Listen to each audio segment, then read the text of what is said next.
ಕೇಂದ್ರ ಸಚಿವರಾಗಿದ್ದಂತಹ ಧರ್ಮೇಂದ್ರ ಪ್ರಧಾನ್ರವರು ನೀಟ್ ವಿಚಾರದಲ್ಲಿ ತಮ್ಮ ರಾಜೀನಾಮೆಯನ್ನು ಸಲ್ಲಿಸಿದ್ದಾರೆ. ದೃಶ್ಯ ಮಾಧ್ಯಮಗಳಲ್ಲಿ ಕಾಂಗ್ರೆಸ್ ನಾಯಕರ ಹೇಳಿಕೆಗಳನ್ನು ನಾನು ಗಮನಿಸ್ತಾ ಇದ್ದೇನೆ.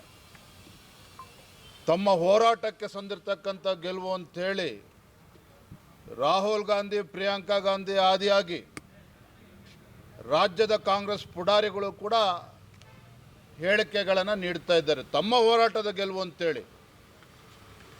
ಮತ್ತೊಂದು ಕಡೆ ಇದು ಕಾಂಗ್ರೆಸ್ ಪಕ್ಷದ ಗೆಲುವು ಅಥವಾ CJPಯ ಗೆಲುವು ಅಂತೇಳಿ ಅದು ಕೂಡ ಚರ್ಚೆ ನಡೀತಾ ಇದೆ ಬೇರೆ ಬೇರೆ TV ಚಾನೆಲ್ಗಳಲ್ಲಿ.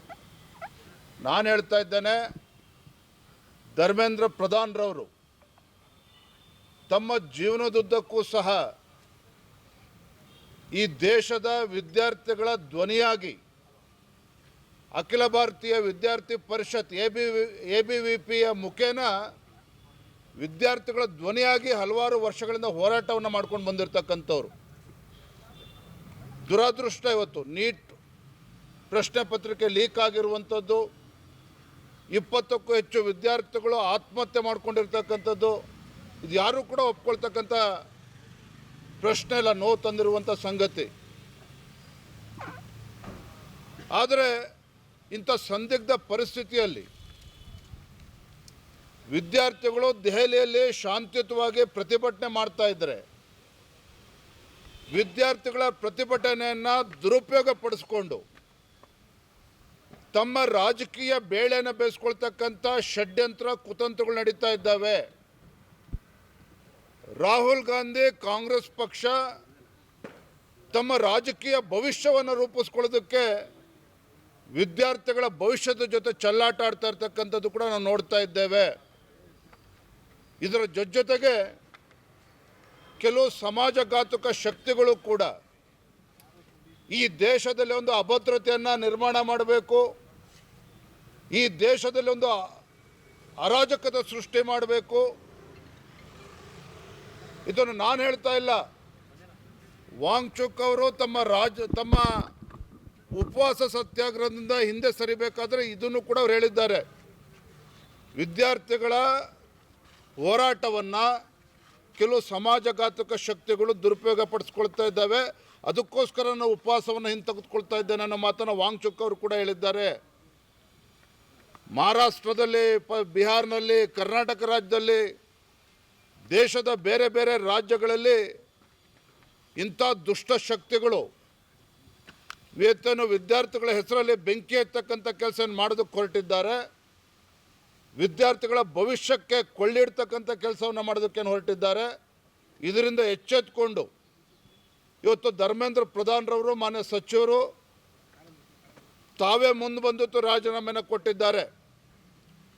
ಮತ್ತೊಂದು ಕಡೆ ಪ್ರಧಾನಮಂತ್ರಿಗಳು ನರೇಂದ್ರ ಮೋದಿಜಿಯವರು ನಿನ್ನೆನೂ ಕೂಡ ಅವರ ಹೇಳಿಕೆಯನ್ನು ಬಿಡುಗಡೆ ಮಾಡಿದ್ದಾರೆ, ಮೊನ್ನೆನೂ ಕೂಡ ಅವರು ಹೇಳಿಕೆಯನ್ನು ನೀಡಿದ್ದಾರೆ. ಪಾರದರ್ಶಕವಾಗಿರ್ತಕ್ಕಂಥ ತನಿಖೆ ಆಗಬೇಕು, ಮುಂದೆ ಮತ್ತೊಮ್ಮೆ ಈ ರೀತಿ ಘಟನೆಗಳು ಮರುಕಳಿಸಬಾರ್ದು. ಯಾರಿಂಥ ದೇಶದ್ರೋಹಿಗಳಿದ್ದಾರೆ ನೀಟ್ ಪ್ರಶ್ನೆ ಪತ್ರಿಕೆ ಲೀಕ್ ಮಾಡೋ ವಿಚಾರದಲ್ಲಿ ಅವರಿಗೆ ಕಠಿಣವಾಗಿರ್ತಕ್ಕಂಥ ಶಿಕ್ಷೆ ಆಗಬೇಕು ಮತ್ತು ಫಾಸ್ಟ್ ಟ್ರ್ಯಾಕ್ ಕೋರ್ಟ್ನಲ್ಲಿ ಇತ್ಯರ್ಥ ಆಗಬೇಕು ಅಂತೇಳಿ ಫಾಸ್ಟ್ ಟ್ರ್ಯಾಕ್ ಕೋರ್ಟ್ಗಳನ್ನು ಕೂಡ ಇವತ್ತು ರಚನೆ ಮಾಡಿರುವಂಥದ್ದು.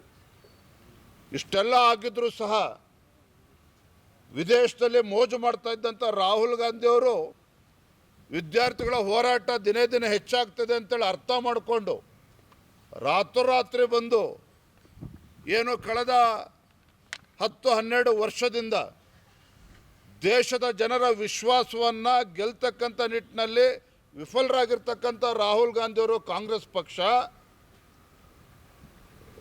ಇಂಥ ನೀಟನ್ನು ಹೋರಾಟವನ್ನು ದುರ್ಬಳಕೆ ಮಾಡಿಕೊಂಡು ತಮ್ಮ ರಾಜಕೀಯ ಭವಿಷ್ಯವನ್ನು ರೂಪಿಸ್ಕೊಳ್ಳೋಕೆ ಹೊರಟಿದ್ದಾರೆ. ಇದಕ್ಕೆ ಭಾರತೀಯ ಜನತಾ ಪಾರ್ಟಿ ಅವಕಾಶವನ್ನು ಕೊಡೋದಿಲ್ಲ. ಹಾಗಾಗಿ ಇವತ್ತು ಧರ್ಮೇಂದ್ರ ಪ್ರಧಾನ್ ಅವರು ರಾಜೀನಾಮೆ ಕೊಟ್ಟಿದ್ದಾರೆ. ಇವತ್ತು ಕಾಂಗ್ರೆಸ್ ಪಕ್ಷ ಇರ್ಬೋದು, ದೇಶದಲ್ಲಿರ್ತಕ್ಕಂಥ ವಿರೋಧ ಪಕ್ಷಗಳು ಒಂದು ಅರ್ಥ ಮಾಡ್ಕೋಬೇಕು, ವಿದ್ಯಾರ್ಥಿಗಳ ಭವಿಷ್ಯವನ್ನು ಕಟ್ಟುವಂಥ ನಿಟ್ಟಿನಲ್ಲಿ ಸಲಹೆಗಳನ್ನೇ ಕೊಡಬೇಕೇ ಹೊರತು ಈ ರೀತಿ ಬೆಂಕಿ ಎತ್ತಕ್ಕಂಥ ಕೆಲಸ ಅವ್ರು ಮಾಡಬಾರ್ದು. ಈಗಲಾದರೂ ಕೂಡ ಎಚ್ಚೆತ್ತುಕೊಂಡು ಕಾಂಗ್ರೆಸ್ ಪಾರ್ಟಿ ಒಂದು ಜವಾಬ್ದಾರಿತ ವಿರೋಧ ಪಕ್ಷವಾಗಿ ಕೆಲಸ ಮಾಡೋದನ್ನು ಕಲ್ತ್ಕೊಳ್ಬೇಕಾಗ್ತದೆ. ಮಕ್ಕಳ ಭವಿಷ್ಯದ ಜೊತೆ ಚೆಲ್ಲಾಟ ಆಡಬಾರ್ದು ಅಂತೇಳಿ ನಾನು ಈ ಸಂದರ್ಭದಲ್ಲಿ ತಮ್ಮ ಮುಖೇನ ಆಗ್ರಹವನ್ನು ಪಡಿಸ್ತಾ ಇದ್ದೇನೆ.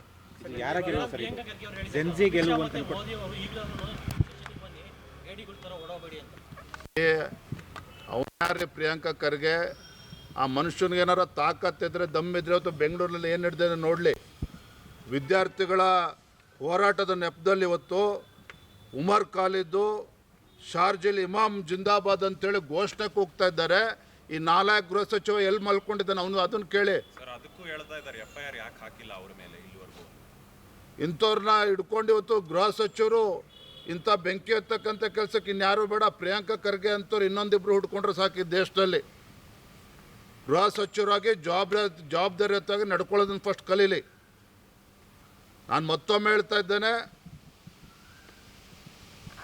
ಇವತ್ತೇನು ಧರ್ಮೇಂದ್ರ ಪ್ರಧಾನ್ ಅವರು ರಾಜೀನಾಮೆ ಕೊಟ್ಟಿದ್ದಾರೆ. ಇದು ಕಾಂಗ್ರೆಸ್ ಪಕ್ಷದ ಗೆಲುವು ಅಲ್ಲ, CJP ಗೆಲುವು ಅಲ್ಲ. ದೇಶದ ಭವಿಷ್ಯವನ್ನು ರೂಪಿಸ್ತಕ್ಕಂಥ ಯುವ ಶಕ್ತಿಗೆ ಯಾವುದೇ ರೀತಿ ತೊಂದರೆ ಆಗಬಾರ್ದು. ವಿದ್ಯಾರ್ಥಿಗಳ ಹೋರಾಟದ ನೆಪದಲ್ಲಿ ದೇಶದಲ್ಲಿ ಬೆಂಕಿ ಹಚ್ಚೋದಕ್ಕೆ ಇವತ್ತೇನು ಕೆಲವು ಪಟಭದ್ರ ಹಿತಾಸಕ್ತಿಗಳು ಕೆಲಸ ಮಾಡ್ತಾ ಇದೆ. ಇದಕ್ಕೆ ಅವಕಾಶ ಕೊಡಬಾರ್ದು. ಪಾರದರ್ಶಕವಾಗಿ ತನಿಖೆ ಆಗಬೇಕು ಮತ್ತು ತಪ್ಪಿತಸ್ಥರಿಗೆ ಶಿಕ್ಷೆ ಆಗಬೇಕು ಅಂತಲೇ ಇವತ್ತು ರಾಜೀನಾಮೆ ನೀಡಿರುವಂಥದ್ದು. ನಡೆದ ಫ್ರೀಡಂ ಪಾರ್ಕ್ನಲ್ಲಿ ಆದಂತಹ ಪ್ರತಿಭಟನೆ ವೇಳೆ ಬೆಂಗಳೂರು ಪೊಲೀಸರ ಆತ್ಮಸ್ಥೈರ್ಯವನ್ನು ಕುಗ್ಗಿಸುವಂತಹ ಪೋಸ್ಟರ್ಗಳು ಓಡಾಡಿದ್ದಾವೆ. ಅದು ಏನು ಕಿತ್ಕೊಳ್ಳಿ ಅನ್ನೋ ಅರ್ಥದಲ್ಲಿ, ಬೇರೆ ಬೇರೆ ಅರ್ಥದಲ್ಲ, ಅದೇ ಭಾಷೆನೇ ಪ್ರಯೋಗ ಮಾಡಿರುವಂಥದ್ದು, ಅದೇ ಭಾಷೆನೇ ಪ್ರಯೋಗ ಮಾಡಿರ್ತಕ್ಕಂಥದ್ದು. ಹಾಗಾಗಿ ಪ್ರಿಯಾಂಕಾ ಖರ್ಗೆ ಅವರು ಏನು ಮಾಡ್ತಿದ್ರೆ ತಾವು ಕೇಳಬೇಕು ಅವ್ರನ್ನ. ನನ್ನ ಗಮನಕ್ಕೆ ಬಂದಿಲ್ಲ, ದೂರು ಕೊಟ್ಟರೆ ಕ್ರಮ ತಗೋತೀವಿ ಅಂತ ಹೇಳ್ತಾ ಇದ್ದಾರೆ ಸರ್. ನೀವೇ ದೂರು ಕೊಡಿ ಅಂತ ಹೇಳ್ತಿದ್ದಾರೆ ಸರ್. ಸುಮೋಟ ಕೇಸ್ ದಾಖಲು ಮಾಡ್ಕೋದಾಯ್ತು, ಆದರೆ ಈವರೆಗೂ ಕೂಡ ಇಲಾಖೆಯ ಸಿಬ್ಬಂದಿಗಳ ರಕ್ಷಣೆಗೂ ಕೂಡ ಮುಂದಾಗ್ತಿಲ್ಲ. ಅಂದರೆ ಅವ್ರ ಪರವಾಗಿ ಕೂಡ ಒಂದು ಮಾತಾಡುವಂಥದ್ದು ಕೂಡ ಆಗ್ತಾ ಇಲ್ಲ, ಅವ್ರು ಧೈರ್ಯ ಹೇಳುವಂಥದ್ದು ಕೂಡ. ತಮ್ಮ ಮುಖೇನ ಪ್ರಿಯಾಂಕಾ ಖರ್ಗೆ ಮಾನ್ಯ ಗೃಹ ಸಚಿವರಿಗೆ ನಾನು ಆಗ್ರಹ ಪಡಿಸ್ತೇನೆ. ತಾವು ರಾಜ್ಯದ ಗೃಹ ಸಚಿವರು, ಯಾರೋ ಉಗ್ರಗಾಮಿಗಳಿಗೆ ಗೃಹ ಸಚಿವರಲ್ಲ, ದೇಶದ್ರೋಹಿಗಳಿಗೆ ಗೃಹ ಸಚಿವರಲ್ಲ. ಈ ರಾಜ್ಯದ ರಕ್ಷಣೆ ಮಾಡ್ತಕ್ಕಂಥ ಕರ್ತವ್ಯ ನಿಮ್ಮ ಮೇಲೆ ಇದೆ, ನಿಮ್ಮ ಸರ್ಕಾರದ ಮೇಲೆ ಇದೆ. ಈ ರೀತಿ ಬೇಜವಾಬ್ದಾರನ ಹೇಳಿಕೆ ಕೊಡ್ತಾ ಇರೋದ್ರಿಂದಲೇ ರಾಜ್ಯದಲ್ಲಿ ಪದೇ ಪದೇ ಈ ರೀತಿ ಘಟನೆಗಳು ನಡೀತಾ ಇರುವಂಥದ್ದು.